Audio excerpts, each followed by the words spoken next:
Hello, I'm Wolf Blitzer. It's 1 p.m. here in Washington, 8 p.m. in Moscow, 1 a.m. Saturday in Beijing. Wherever you're watching from around the world, thanks very much for joining us. We start with Russian bears coming close to Alaska. The incursion by the so-called bear bombers marks the fourth time this week that Russian military planes have come close to the Alaskan coast. The first couple times the United States scrambled jets to keep an eye on those Russian flights. Let's bring in our Pentagon correspondent, Ryan Brown. He's joining us. Our senior international correspondent, Fred Pleitgen, is joining us live from Moscow. And our international correspondent, David McKenzie, is joining us from Beijing. Ryan, what are you hearing, first of all, from the Pentagon on these Russian incursions now? 4 times over 4 days.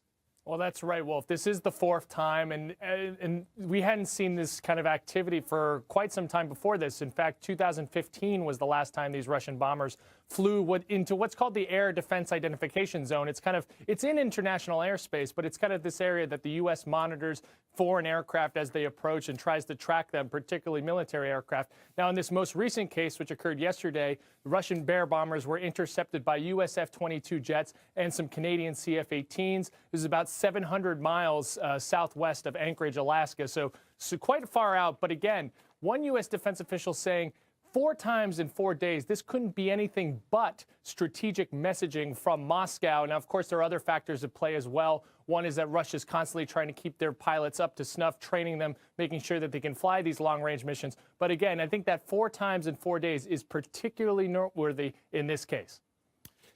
Fred, you're there in Moscow. What's the Russian government saying about these bear bombers moving this close, buzzing, in effect, the Alaskan coastline?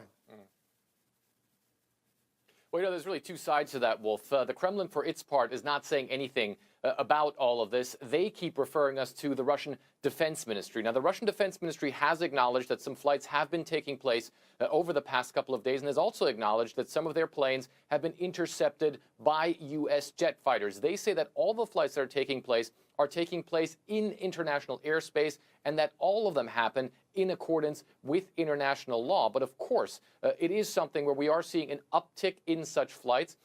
And regarding the question of whether or not there's some sort of strategic messaging involved in all of this, the Russian government says they simply won't comment on that.